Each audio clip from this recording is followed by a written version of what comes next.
Entonces, la primera pregunta siempre es, ¿qué cosa es un PNID? ¿Qué cosa es un DTI? O sea, me hablas de muchos símbolos, pero ¿qué es un DTI?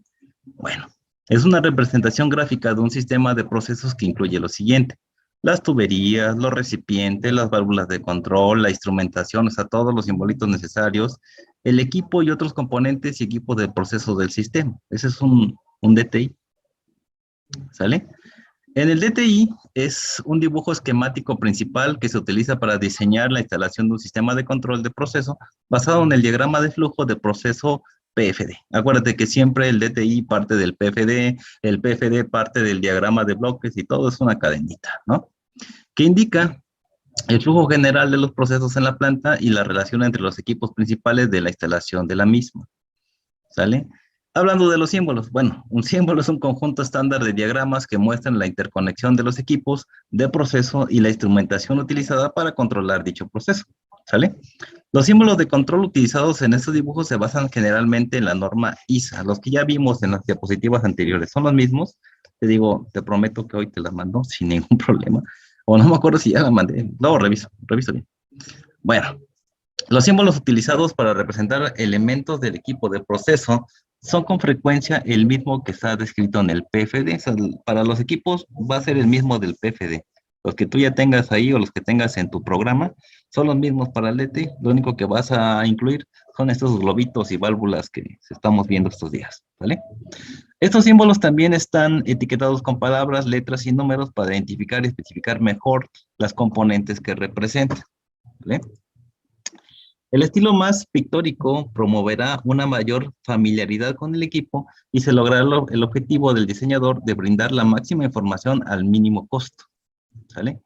Es importante mencionar que estos símbolos no están a la escala y no son dimensionalmente precisos, o sea, no son exactamente, mira, tienes que dibujar de escala 1 a 20, no. Ya habíamos visto en otras clases anteriores más o menos cuál era la proporción y la medida de estos dibujos, ¿no? Exactamente una medida como tal no existe. ¿Okay?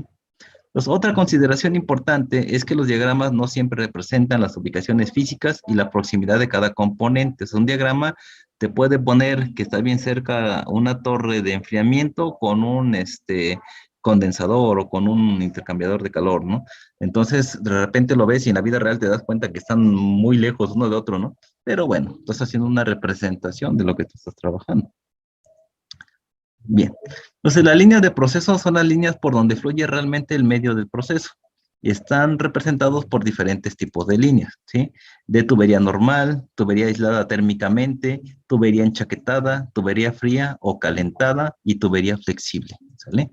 ¿Cómo se ven estos? Bueno, se ven de esta manera. La tubería normal es, como lo dijimos hace un rato en las representaciones de cada una de las líneas, pues esta es la principal, la tubería. Ahí está. Cuando hablamos de tubería aislada térmicamente, tenemos esta simbología, parece aquí que se le puso como una especie de colchoncito. Aquí tenemos el tubo enchaquetado, que se representa una línea con dos líneas paralelas aquí. La tubería enfriada o calentada, pues es esta línea con una línea media acotada en la parte de abajo, ahí está. Y para la tubería flexible siempre van a tener una simbología de este tipo, cuando hablen de tubería que es flexible, ¿sale? Ahí está. Entonces, en un DTI, cada línea estará etiquetada con un número de línea, por ejemplo, 3-LN-12-1007-A11A-1 y H30. ¿Qué quiere decir esto? Porque cada línea tiene que ir etiquetada. No siempre viene así, o sea, que te diga, siempre viene así, no. Algunos etiquetan y viene así, otros no, otros ni siquiera ponen la etiqueta. Entonces va a depender del diseñador. Entonces, ahora, cada uno de estos componentes o partes tienen su propio significado en el número de línea, donde el 3 indica el tamaño de la línea. Ah, de 3 pulgadas. Ah, ok, muy bien. Y esto por lo general es obligatorio. Si ustedes usan programas como AutoCAD o el nuevo AutoCAD 3D Plant, que es el más fregón hasta ahorita, sí te pide obligatoriamente que le des el tamaño de la tubería. Y lo que hace AutoCAD en esta versión es que tú haces tu DTI y en automático el programa te genera un diseño 3D de la planta que tú estás dibujando. Nada más con el puro diseño del DTI. Entonces es importante por eso ponerle bien las medidas, más o menos de lo que tienes, y ya te puedes dar una idea de cómo quedará tu proceso. Pero ese es un programa que está un poquito pesado, pero sí vale mucho la pena que un día Le den una checada a lo más nuevo, ¿no? El término NL representa el servicio del fluido y este tiene que ser obligatorio. ¿Qué tipo de servicio se le va a dar al fluido? ¿Sale? El término 121.007, el número 12 representa el número de instalación a la unidad, ¿sí? El número de instalación de la unidad. El número 1007 indica el número de serie y este también tiene que ser obligatorio. Acuérdense que siempre se ven con números de serie, las tuberías y todo esto. Es bien importante tener todo bien checadito. El término A11A representa la clase de servicio de la tubería. También es obligatorio ponerlo, donde la primera A denota la clasificación de la brida. Ojo aquí, la determinación de la brida. Eso ya no lo habíamos visto tanto, pero bueno, es importante para algunos DTI, como 150 o 300, ¿sale? El 11 denota la tubería, el material de la tubería, perdón, el material, ¿sí? Y la segunda A es el sufijo que califica el material de la tubería, ¿sale? Ahí hay que aprenderse unos detalles que tienen que ver ya directamente con la empresa, ¿sale? El término IH es el aislamiento caliente, solo cuando es requerido. Si no es requerido, pues bueno, no se ponen. Ahorita vemos qué otros términos hay, porque ese es IH, que es aislamiento caliente, ¿sale? Y el 30 indica el espesor del aislamiento, son 30 más o menos aquí milímetros, no puede ser pulgadas, son 30 milímetros de espesor, ¿sale? Entonces, aquí tenemos IH, el término del aislamiento caliente. ¿Sale? Pues hay diferentes tipos de aislamiento, como te decía. Y esos incluyen IC, que es aislamiento en frío, IS, que es aislamiento de seguridad, IA es aislamiento acústico, ya sabes que siempre es bien importante también reducir los ruidos porque afectan al personal. El PP, que es protección de personal. Entonces, todos estos son los aislamientos que se pueden colocar en esa etiqueta que estábamos viendo hace un momento, ¿sí? En esta parte de aquí. Aquí puede cambiar, depende del tipo de aislamiento. Y aquí el espesor, ya sabes, ¿no? Ya entiendes bien esta etiqueta. Entonces ahí es importante poner todo eso porque pues todo eso puede afectar a la empresa o al mismo trabajador. ¿Vale? Ahí está, a ver, estamos aquí, aquí está el aislamiento. Ok, ¿qué sigue? Hay diferentes tipos de trazos que incluyen ET, que es trazo eléctrico, ST, que es trazo de vapor, SWT, que es trazo de agua fría o agua de enfriamiento, como lo quieran ver ustedes. Trazo de Ternón, aquí la verdad no le encontré una traducción literal en español, pero simplemente que hay aceite en esta parte de trazo, no hay un aceite caliente. Entonces, mucho cuidado en esta parte de los trazos, ¿vale? Están aquí los trazos. Bueno, ya para ya no ser tan larga, ahí para los trazos tener en cuenta esta simbología. Cuando vean ET es trazo eléctrico, cuando digan ST es trazo de vapor, cuando vean CWT es trazo de agua fría o agua de enfriamiento, cuando vean TT es un trazo de ternón, ¿sí? Que quiere decir que hay aire, perdón, aceite caliente, ¿vale?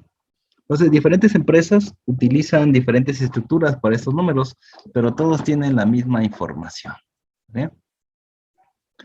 Aquí dice, hay dos maneras cuando nosotros dibujamos un DTI, y eso es bien importante, hay dos métodos para ilustrar cuando las tuberías se cruzan en los dibujos, pero no están conectadas físicamente. O sea, no podemos dejar que de repente parezca que ahí se dividió en 4 vías, 3 vías, no sé, hay que decir si una está arriba o si otra está debajo. Entonces, cuando queremos nosotros denotar que la tubería, la que va aquí, esta parte de acá, va hacia arriba, si esta está por encima de la que está aquí abajo, pues hacemos esta especie de jorobita, de curvita que está aquí, para decir que esta tubería que viene acá está por encima de la tubería que ustedes están viendo acá. Entonces, esto quiere decir que esta de acá, la que viene de abajo para arriba, está por encima de esta que está aquí, ¿sale? Eso quiere decir, y a veces nuestro mismo vicio, porque el vicio lo hace, empiezas a trazar líneas y dibujaste primero la otra, la de abajo le pones una línea y te marca ya en automático esta jorobita, ¿sí? El mismo caso en AutoCAD, cuando estás dibujando, pones una línea y pones otra, ahí le puedes dar un clic y te da la opción de que si está por debajo o está por detrás, ¿sí? Pues en este caso, esta está por arriba de la que está aquí abajo. Entonces, esta es la forma de indicar que la tubería que va de abajo para arriba está encima de la tubería que está de manera horizontal, ¿sale? ¿Sale? Entonces usamos esa pequeña curvita.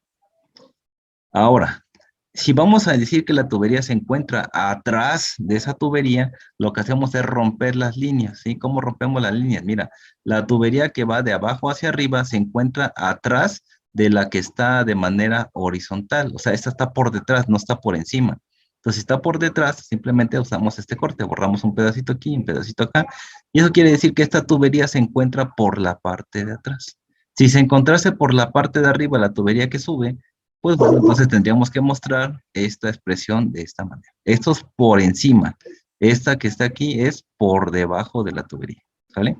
Entonces tengan bien en cuenta esto a la hora de dibujar sus DTIs, es bien importante y no se les ocurra nada más trazar líneas y dejar esto como si yo siguiera dibujando esta línea aquí y pareciera que aquí se juntan las dos líneas y entonces ya no se entiende qué está pasando ahí, sino hay que decir, mira, la tubería que está aquí está por encima o está por debajo. Y ya con eso. Entonces, si quiere decir que está por debajo, simplemente rompes la línea y ya con eso sabes que la tubería que viene de manera vertical está por la parte de abajo y la tubería que viene de manera horizontal está por la parte de arriba. Si no, y dices tú que la tubería vertical está por encima, pues le pones esta jorobita aquí. Y entonces quiere decir que la tubería vertical está por encima de la tubería horizontal. Pues mucho cuidado con esta parte. Es bien importante a la hora de hacer tus dibujos. ¿Sale? Tenemos también otra expresión cuando hacemos salto de línea, pero esto es completamente diferente. Lo que te acabo de decir es cuando la tubería se encuentra por encima o por debajo de otra tubería. Ahora, ¿qué pasa cuando tenemos un salto de línea? Y esos saltos de línea se encuentran muy frecuentemente al ver algunos DTIs, ¿sale? Esta es la línea normal, la línea que vamos siguiendo acá, ¿sí? Ahí está, sin ningún problema. ¿Pero qué es un salto de línea? Bueno, hay un símbolo que usamos para representar un salto de línea y este se puede mostrar de tres formas. Este pequeño detalle, donde si mostramos el triángulo, que ahorita van a ver qué triángulo, significa que hay un cambio de línea y si este símbolo se muestra sin el triángulo, significa que hay un cambio de propiedad como un aislamiento o un rastreo o cualquier otra cosa, ¿sí? Pero si este triángulo se muestra en el DTI, entonces definitivamente significa que hay un cambio de línea o un cambio de número de línea. ¿Sale? Mira, este triangulito que te estoy diciendo acá. Cada que tengamos este triangulito en un DTI, significa que hay un cambio de la línea 1 a la línea 2. Ese es un cambio de línea, ¿sale? Hay otros dos más que podemos ver, dos o tres más, no me acuerdo. Aquí está. Tenemos aquí también un salto de línea. Mira, aquí. Aquí, este que está aquí con el triangulito significa salto de línea. Entonces tenemos de la línea 1, salta a la línea 2, o de la línea 2, salta a la línea 1, según sea el caso, ¿sí? Pues siempre que veamos este que está aquí, es un salto de línea. Y tenemos otro, es más o menos como este, pero ahora lo estamos representando de este lado. También es lo mismo, es un salto de línea, de la línea 2 a la línea 1, o de la línea 1 a la línea 2, ¿sí? O de la 2 a la 3. Ahí está pasando un salto de línea siempre que tengamos un triangulito. Si no fuera un triangulito, entonces tenemos un cambio de propiedad o cualquier otra cosa según dice mi definición. Siempre que tengamos esto es salto de línea. ¿Vale? Entonces, las líneas de proceso son más audaces que otras. Las líneas con las que se presentan señales eléctricas, neumáticas o de datos son completamente diferentes. ¿Sale? Entonces, los sistemas de control de procesos utilizan varios tipos de señales para comunicar información entre componentes e instrumentos y las computadoras de control, donde se lleva todo este control. ¿Vale? Entonces, cada tipo de señal tiene su propio tipo de línea para identificar explícitamente el tipo de señal de baja bueno, el tipo de señal que esté pasando a lo largo de ella, ¿sí? Así de simple. Y bueno, obviamente, recordando lo mismo que te decía hace un rato, ¿no? Señal hidráulica, dos líneas transversales, señal eléctrica, la línea que no está continua, de esta manera, señal hidráulica era en esta especie de L, nada más es recordándote y para que te quede claro. Señal sónica, electromagnética, guiada, señal de fibra óptica, se representa de esta manera, están aquí. Cuando nada más tengas estas onditas aquí, significa que son señales sónicas o inalámbricas, electromagnéticas no guiadas, ¿sale? En este caso, pues sí son guiadas, pero en este caso no son guiadas y hay que tener cuidado con estas líneas, ¿sí? ¿Y qué te decía yo hace un rato? ¿Te acuerdas? Dije, mira, es una línea, una esferita, una línea, una esferita. Estos de acá todos significan señales de datos en sus diferentes formas, como los puedes encontrar en un DTI. Esta es la línea que me faltaba en la diapositiva anterior, ya la tenemos aquí, y esto es señal de datos, ¿vale? Bueno, entonces de la siguiente forma se muestra una válvula conectada a una tubería de 2 vías, ¿sí? Aquí tenemos, mira, una válvula conectada a una tubería, pues de 2 vías, ¿sí? O una válvula de 2 vías. Aquí está, mira, 2 vías, válvula, ¿sí? Que si lo interpretamos como dice, sería 2 caminos, válvula de 2 caminos, pero literalmente es válvula de 2 vías, ¿sale? Bien. Del mismo modo, hay válvulas de 3 y 4 vías conectadas como se muestran a continuación. Mira, aquí tenemos de 3 y aquí tenemos de 4, conectadas pues a la tubería. Y acuérdate que siempre es importante marcar la dirección de flujo que van a llevar. No todas van a ser iguales, por eso es bien importante ver qué estamos haciendo, si esto va para acá o esto va para acá, porque también podría ir de aquí para acá y de aquí para acá, ¿sí? Entonces tenemos 2, 3 y 4 vías.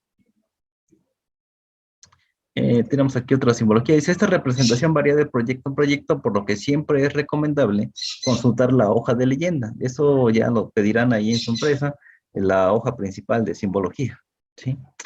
Justo antes de comenzar a trabajar en un DTI o en un PNID, siempre es importante pedir esa hoja para ver con qué simbología está trabajando nuestra empresa, ¿sí? Para mejorar la comprensión y la representación básica fundamental de las válvulas que se muestran en la siguiente figura. Digo, no siempre va a ser así, pero estas son las más comunes. Ya te había pasado yo algunas de ellas. Ahí tienes la válvula de globo, de compuerta, de mariposa, bueno, de la de punto pinch, la de purga y bueno, la de diafragma y muchas más. Ya tú sabrás ahí interpretar esto, ¿no? Aquí están todas ellas. Entonces es importante saber de qué tipo de válvula estás hablando, ¿sale? Bien, y esto también va a depender de cada empresa, cuáles va a representar, cuáles va a tomar como cuál, y bueno, cositas así, ¿no? Los actuadores de válvula se muestran comúnmente como se muestra en la siguiente figura. Tenemos diferentes actuadores de válvula, como lo son actuadoras de válvulas manuales. ¿Te acuerdas de esto? Te dije que el actuador manual, ¿qué te había dicho? Nada más se le pone esta especie de T a la válvula, ¿sí? Entonces, cuando veas esto de aquí, es una válvula que se opera manualmente por el operador, ¿sí? De lo que vimos hace un rato de los actuadores. Ahí está. Este es un actuador manual, ¿sale? Tenemos actuadores neumáticos, que es con esta forma. Aquí ya es un poquito más en forma, ¿sí? No necesitamos al operador. Tenemos actuadores neumáticos de pistón rotatorio. Igual, ¿te acuerdas lo que vimos hace un rato en la presentación de instrumentación industrial? Pues simplemente son estos. Aquí está la de pistón rotatorio. Es una válvula, la que tú estás manejando. A lo mejor ahorita es tipo esfera, ¿no? Tipo bola. Puede ser una válvula de diafragma, puede ser una válvula de mariposa. Lo único que estamos viendo es que le estamos acomodando un actuador a esa válvula, ¿vale? Tenemos actuadores eléctricos, como en este caso, tenemos aquí un actuador eléctrico, ¿sí? Ahí está, de motor. Listo, ¿te acuerdas de esto? Lo vimos también hace un rato en la diapositiva. Si no, puedes regresar a tus notas y ver también el significado que tenemos aquí, una bomba de motor o un motor eléctrico. Entonces, todo eso cambia la cosa y el tipo de la señal que recibe este equipo es completamente diferente a la que recibe la válvula. La válvula por lo general trabaja con señales neumáticas. Entonces es bien importante porque de repente en algunos dibujos vas a ver que está recibiendo señal eléctrica. Y vas a decir, profe, pero es que usted me dijo que era señal neumática. Sí, pero el equipo que tienes encima, el actuador, está recibiendo siempre señal eléctrica. Por eso es importante, pues, considerar todo lo que estamos viendo y prestar atención. Y si es necesario volver a leer, volver a leer. El DTI es leer y ver figuritas, leer y ver figuritas, tratar de nosotros mismos hacer diagramas así, cualquiera que te quieras inventar, o cualquiera que ya tengas hecho de alguna materia previa, de algún proceso que ya tengas un balance de masa, hecho con una torre de destilación, o con un intercambiador, o con un mezclador. Ya como lo tienes, ya nada más instrumentalo. ¿Cuáles serían sus servicios? ¿Cuáles serían las conexiones? ¿Necesitas una bomba? ¿No necesitas una bomba? Y lo vas dibujando y ya vas armando tu DTI y vas practicando. Así es como se aprende a hacer los PNID. No hay otra manera más que a prueba y error. Tenemos los actuadores hidráulicos. Aquí está, es este que está aquí. La válvula sigue siendo lo mismo. Tipo de conexión de válvula, esto es opcional, ¿sí? Entonces ahí ya, el tipo de la válvula, como tú quieras, como te decía. Entonces, en cualquier caso, tenemos que usar la especificación del material de tubería específica del proyecto para la conexión final de la válvula. Es bien importante conocer los materiales, y lo que yo les digo, si no les enseñan el tipo de materiales, ustedes busquen información de tipo de materiales, de los equipos, de las tuberías. Acuérdate que llevaste una materia que se llama electroquímica, la estarás llevando, la llevas.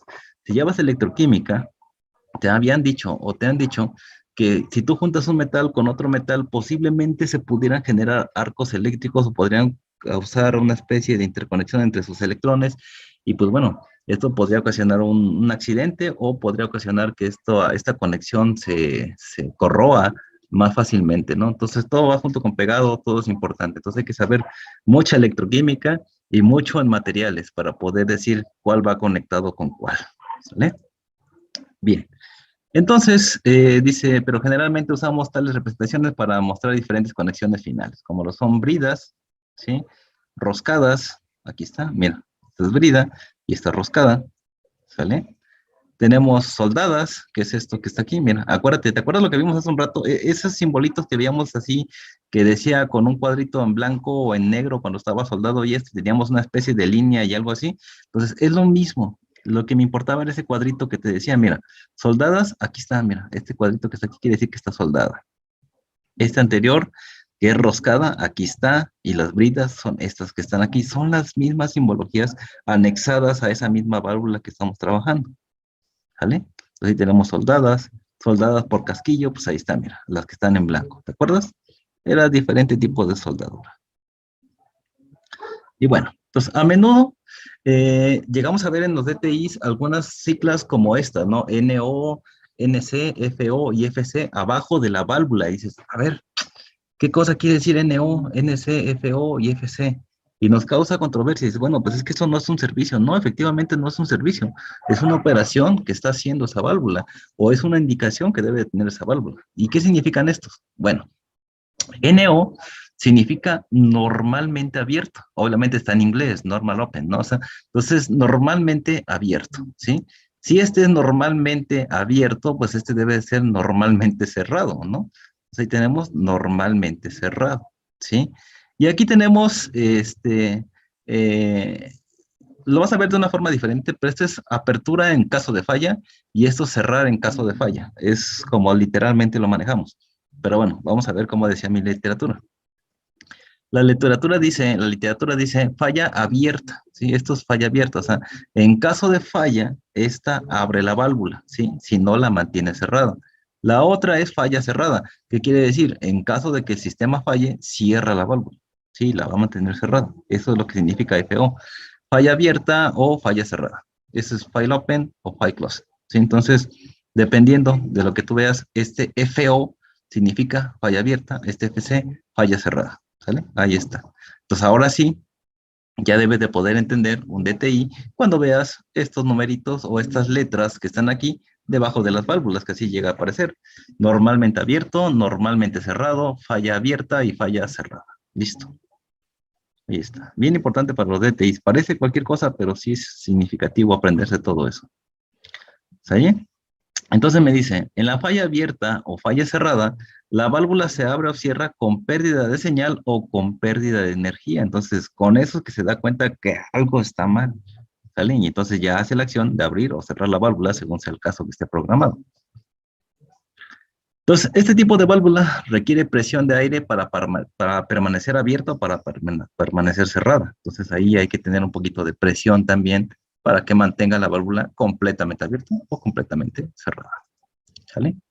Tenemos otro caso bien especial y esto, fíjense que parece tonto, pero siempre en la empresa llega a pasar, ¿no? Que de repente uno, por más que quiera ser cuidadoso, de repente pasa cerca de las válvulas y por X o Z te tropiezas, alguien te empujó, te resbalas y la acción humana es, pues es sostenerte de algo, siempre es así, es el reflejo, ¿no? Y en algunos casos, por ejemplo, unas válvulas que deben de estar cerradas, de repente te quieres caer o te caes y te agarras de la válvula y de repente la abres, uy, ahí es un detalle, o de repente la cierras, ahí otro detalle, nos metemos en broncas. Entonces, para evitar eso, tenemos lo de sello de carril abierto y cerrado. En este caso es el sello de carril abierto. ¿Qué pasa aquí? Mira, lo que se hace aquí es el famoso car seal open. Se le pone una etiqueta aquí con una, hay unos dispositivos que ya venden especialmente para estas válvulas. Les ponen aquí una etiqueta. Y esta etiqueta tiene una especie de bloqueo, ¿sí? Está bloqueada. Por ejemplo, si alguien viniera aquí, se tropezó, le pasó a dar un rodillazo o algo, este sello que tiene aquí evita que la válvula se cierre, porque aunque quiera cerrarla, pues esta está bloqueada, no se puede, porque aquí le quieras mover o no, simplemente esto pues no va a dejar que se cierre. En caso de que fuera necesario, pues hay que cortar ese sello y ya podemos cerrar. Pero si no, la vamos a mantener siempre abierta para que nunca se cierre. Y puede pasar el caso que como siempre en las tuberías hay vibraciones, pues en un cierto tiempo posiblemente hasta solita se pueda cerrar, y no porque alguien pasó ahí, ¿sale? Entonces se le pone un sello y se mantiene completamente abierta, o se le pone un sello y se mantiene completamente cerrada, para evitar ese tipo de incidentes que pueden pasar. De repente pareciera que no, pero puede pasar. Entonces pone ahí a un sello y se queda completamente abierta o completamente cerrada. Y entonces, pues ya, así, aunque alguien se acerque, la toque o le pase algo, pues no se va a mover porque está sellada, ¿sale? Y bueno, por lo general, esas etiquetas siempre son en rojo y en verde. En el verde para abierto y el rojo para cerrado, ¿sale? Ahí está. Entonces, se usa un dispositivo simple para sellar o bloquear, pues, la válvula, ¿no? En la posición abierta o cerrada para evitar una operación no autorizada de la válvula. ¿Sí? Estas te das cuenta que se les puso aquí porque no tienen un controlador, un regulador, no tienen nada que las automatice. Entonces, simplemente la quiero abierta, le pongo el sello, la quiero cerrada, le pongo el sello. Así de simple. Y bueno, entonces ahora aquí tenemos una representación gráfica utilizada para referir varios equipos como bombas y compresores. Estos, no es necesario que te escribiendo cada uno de ellos, simplemente la imagen, apréndetelas, te lo tienes que saber porque te lo tienes que saber en cierto punto de tu vida, además si te vas a dedicar a la empresa, qué significa cada uno de estos simbolitos. Y ya no te digo más porque a lo mejor en tu software pues ya los estás viendo, ¿no? De mejor forma. Obvio, aquí están en inglés, posiblemente tu software esté en español.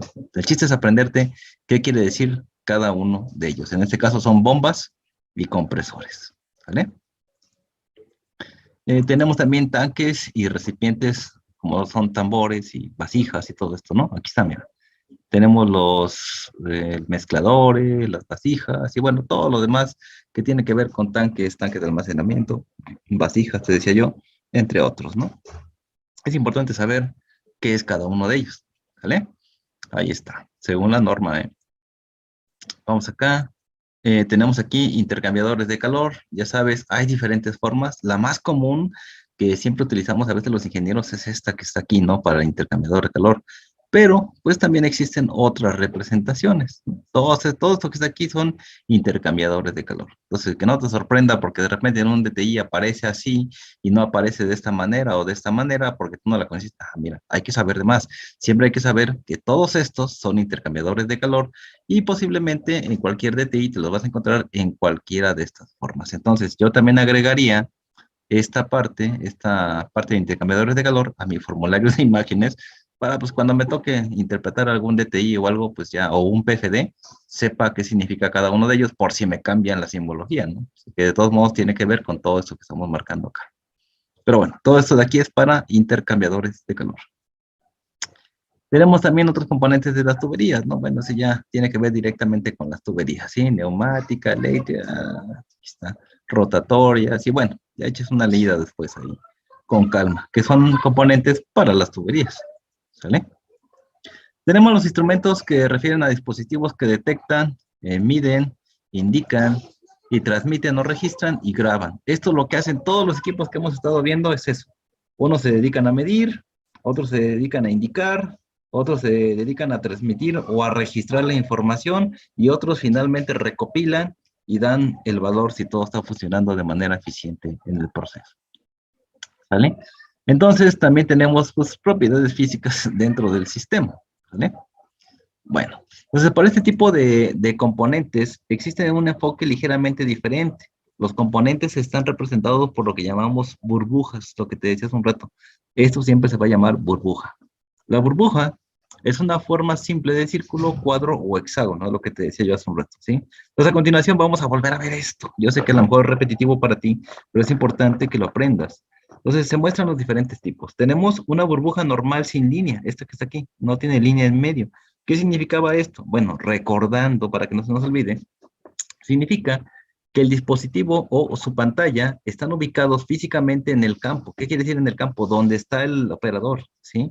Y tiene una pantalla que solo puede leer, solamente se puede leer localmente, o sea, solamente la puede ver el operador, ¿sale? Eso no lo puede leer el encargado de la cajita de control principal, eso solamente lo ve el operador que está trabajando ahí. Tenemos una línea contigua en la burbuja, mira, así está. Dice, significa que la pantalla está ubicada en un panel de control principal o en una pantalla de video y normalmente es accesible al operador. Y así es como se ven, mira, aquí donde está tomando los datos el operador. Y eso, pues lo representas de esta manera, así de simple. Una línea discontinua en la burbuja, la que va por rayitas consecutivas, mira, aquí está. Significa que normalmente el operador no puede acceder a esta pantalla. Si es el operador no puede acceder a eso tiene que verlo ya el técnico especializado, ¿vale? Pero bueno, la línea discontinua significa que normalmente el operador no puede acceder a la pantalla. Una línea contigua doble en la burbuja, esta que está aquí, significa que la pantalla está ubicada en un panel de control secundario o local que normalmente es accesible al operador. Si eso significa la doble línea, ¿vale? Una línea discontinua doble, esta que está aquí, significa que la pantalla está ubicada en un panel de control secundario y normalmente no es accesible al operador, ¿eh? Las burbujas cuadradas representan la visualización compartida, ¿sí? Las burbujitas cuadradas. Un dispositivo compartido muestra información de varios instrumentos, controla varios instrumentos o hace ambas cosas, ¿sí? Dentro del cuadro habrá un círculo o un diamante, ¿sí? Eso ya te acuerdas de lo que vimos hace un rato. Entonces, si el cuadro o el cuadro con el círculo representa la opción principal del sistema de control o de proceso básico, eso es lo que representa esta figura que está aquí. Representa la opción principal o sistema de control de proceso básico, eso es lo que significa. El cuadro con el diamante representa que es la opción alternativa o sistema instrumentado de seguridad, eso es lo que representa este cuadrito, ¿sí? Con este diamante, ¿vale? Las burbujas hexagonales representan sistemas informáticos. Siempre la una hexagonal va a representar sistemas informáticos, ¿sí? Esta que está aquí. ¿Ok? Y bueno, las burbujas circulares, las primeritas que vimos, representan instrumentos discretos. Este tipo de burbuja se utiliza también para definir la función de elementos de control finales como las válvulas o los elementos finales de control, que son las válvulas. ¿Sale? Aquí está, con esta línea que se le conoce como una línea de llamada. Así van siempre, ¿no? Dice, esto se hace con una línea de llamada que apunta al símbolo del elemento de control. En este caso, esta válvula que tenemos acá. Las letras y números dentro de la burbuja se describen como números de etiquetas, ¿sí? Aquí tenemos una válvula de control de flujo en el lazo 045, ¿sí? Ya sabemos leer esto, no se los olvide. Bien, vamos acá. Dentro de la forma hay letras y números que se utilizan para designar la propiedad que se mide, como el caudal, la presión, la temperatura, el nivel, etcétera, ¿sí? Y la función que realizan con esta medición, ¿sí? Las funciones típicas son visualización, grabación, transmisión y control, ¿sale? Entonces tenemos la P, en la primera letra, acuérdense, es presión, la T es temperatura, la F es de flujo y la L es de nivel. Y todos los demás, bueno, las siguientes o las letras consecutivas, aquí no aparece bien bonito como lo vimos hace un rato, todos los demás así de simple, ¿no? Pero bueno, son la segunda, tercera, cuarta, quinta letra. Son indicadores, controlador, switch, elemento, transmisor. Esto quiere decir gauge, que es manométrico, válvula. Esto siempre de segunda letra va a ser válvula, segunda, tercera letra. ¿Sale? Son típicamente las funciones que pueden realizarse o que pueden realizar. ¿Vale? La primera letra es la propiedad que mide como flujo, en este caso flujo, presión, temperatura y nivel. La segunda letra es un modificador como diferencial o relación, depende, es un ejemplo nada más, no te confundas. La tercera letra indica una función pasiva o de lectura como alarma, registro o indicador. Son ejemplos, acuérdate que ya vimos cómo se leen, siempre de la última a la primera. La cuarta letra, no siempre hay 4 letras, no siempre hay 5 letras, va a depender mucho del trabajo que estés haciendo. Dice, la cuarta letra es para la función de salida activa, como lo es controlador, transmisor, interruptor o válvula, ¿sí? La quinta letra, en caso de que se hubiera hasta 5 letras, es el modificador de función, como alto, bajo, abierto o cerrado, ¿sí? Que simplemente podemos omitir si no se emplean los modificadores. Entonces podemos quitar tanto la quinta como la cuarta letra y tener 3 letras. Entonces va a depender mucho de que estemos viendo.